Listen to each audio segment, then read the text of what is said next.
100కు పైగా దీర్ఘకాలిక సమస్యలకు ఎటువంటి ఆపరేషన్ దుష్ప్రభావాలు లేకుండా హోమియోపతి చికిత్స.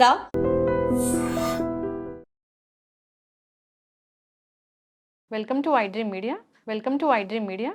సో జీలకర్ర ఆరోగ్యానికి చాలా మంచిదని చెప్తూ ఉంటారు. సో ప్రతి దాంట్లో కూడా పోపు దినుసుల్లో ఇది ఉంటుంది.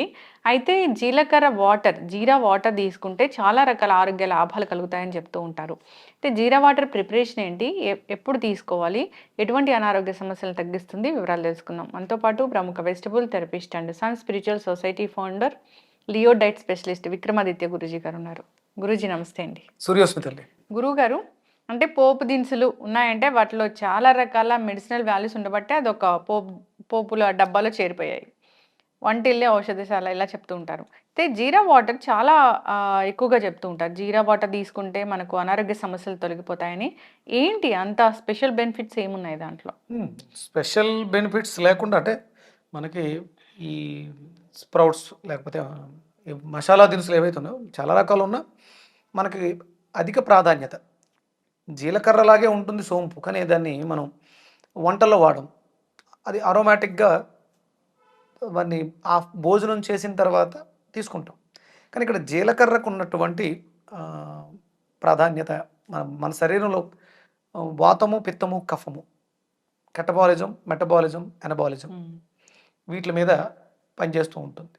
దాంట్లో ప్రధానంగా మనం తీసుకునేది ఈ జీలకర్ర అనేది పిత్త ఆధిక్యతని, అలాగే పిత్తం చెడిపోయిన పిత్తాన్ని బాగు చేయడానికి, అలాగే కఫాన్ని సరి చేయడానికి కూడా జీలకర్రని 2 సందర్భాల్లో వాడతారు.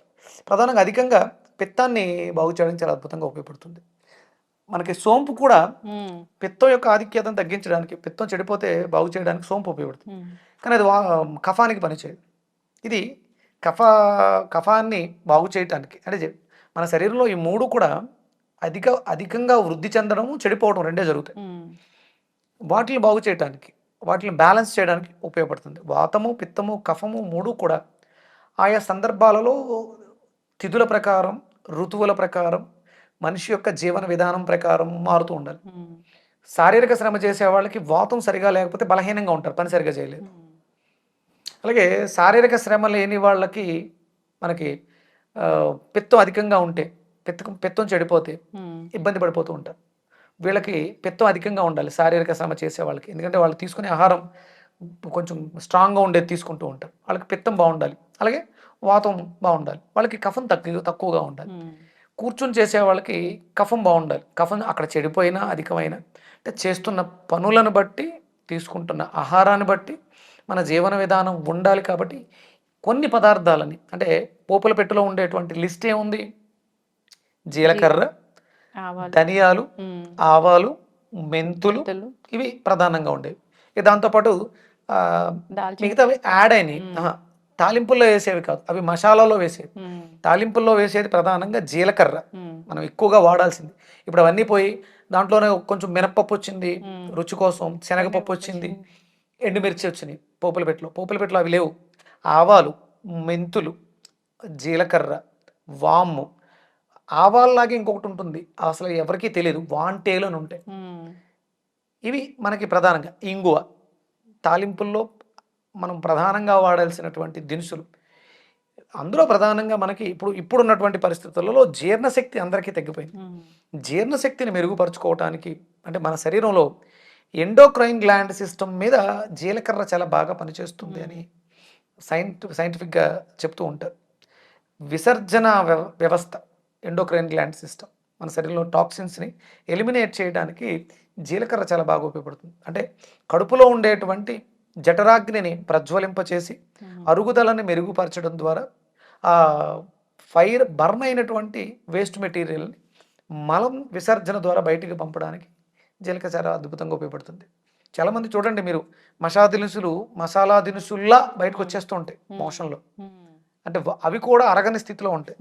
అందుకని వీటిని కొంచెం కచ్చాపచ్చా దంచి తాలింపులో వేస్తే ఆ అరోమా మనకి పదార్థానికి సువాసనని, మనలో ఆకలిని, తాలింపేసిన వెంటనే మనకి చారు తాలింపేస్తే అప్పటి వరకు ఉన్న ఆకలి ఇంకొంచెం పెరుగుతుంది. అవును, అంటే వాటికి ఉన్నటువంటి అరోమాటిక్ ద్వారా కూడా మనల్ని ఉత్తేజపరుస్తూ ఉంటాయి. చూడండి, చాలామందికి ఎక్కిళ్ళు వస్తూ ఉంటాయి. అప్పుడు కొంచెం జీలకర్ర బొగ్గన పెట్టుకుంటే ఆ వాటర్ మింగుతూ ఉంటే ఎక్కిళ్ళు తగ్గుతూ ఉంటాయి. అంటే ఎసిడిటీ తీవ్ర స్థాయికి వచ్చేసింది, బాడీ అంతా కూడా డిహైడ్రేట్ అయ్యి వాటర్ని అడుగుతుంది.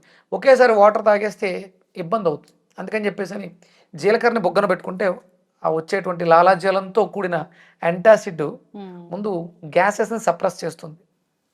ఒక లేయర్ లాంటి పొర వెళ్ళి డ్యామేజ్ అయినటువంటి స్కిన్ని సూతనింగ్ చేస్తుంది. తర్వాత అప్పుడు మనం లిక్విడ్స్ తీసుకోవడం అవి చేస్తే మంచిది. అందుకని జీలకర్రకి చాలా ప్రాముఖ్యత, రుచిని పుట్టిస్తుంది సరే నాలుకకి. ఎండోక్రైన్ గ్లాండ్ యాక్టివ్ అవడం ద్వారా వ్యర్థాలు విసర్జింపబడి ఎక్సోక్రైన్ గ్లాండ్ వ్యవస్థ అంటే శోషరస వ్యవస్థ పదార్థాల్లో ఉన్నటువంటి పోషక విలువల్ని శరీరం తీసుకునే విధంగా చేస్తుంది. అంటే నాకు నా చిన్నప్పుడు ఒంట్లో బాగాలేనప్పుడు మేము బాగా వినేది ఏంటంటే, మా అమ్మమ్మ గారు కొంచెం జీలకర్ర కొంచెం ధనియాలు మెత్తగా నూరి జీలకర్ర ధనియాల రసం దాంట్లో 2-3 రకాల ఆకులు కలిపేవారు. అది దొరకకపోతే అల్లం వేస్తే అల్లం జీలకర్ర ధనియాలు రసం మన జీర్ణ వ్యవస్థని మెరుగుపరుస్తుంది. గ్యాస్ట్రిక్ ఇష్యూస్ ఉంటే అల్సర్స్ ఉంటే తగ్గుతుంది. దగ్గు ఆయాసం ఇలాంటివి ఉంటే అద్భుతమైనటువంటి పరిష్కారం జీలకర్ర ప్రధానంగా ఉంటుంది. జీరా వాటర్ మార్నింగ్ తీసుకుంటే సరిపోతుందా? అవునమ్మా, ఇదంటే నైట్ సోక్ చేసి నైట్ అంతా నీళ్ళలో నానబెట్టి ఉదయం లేచిన వెంటనే దీన్ని కొంచెం వేడి చేస్తే, ఇది ఇంకా కలర్ రాలేదు, బాగా ఎక్కువ నానితే ఏమవుతుందంటే ఎల్లో కలర్ వాటర్ వస్తుంది. ఎల్లో కలర్కు ఉన్నటువంటి అద్భుతమైనటువంటి లక్షణం ఏంటంటే, పదార్థంలో ఉన్నటువంటి కృత్రిమంగా వచ్చేది కాదు, న్యాచురల్గా వచ్చేటువంటి ఎల్లో కలరు సెల్ రిజర్వేట్కి దోహదం చేస్తుంది. జీలకర్ర కూడా మన శరీరంలో ఉన్నటువంటి రిజనరేట్ ఆర్గాన్స్ ఉన్నాయి, రీప్రొడక్టివ్ ఆర్గాన్స్ సెల్స్ అన్ని రిజనరేట్ చేసి వాటిల్ని అభివృద్ధి పరుస్తుంది.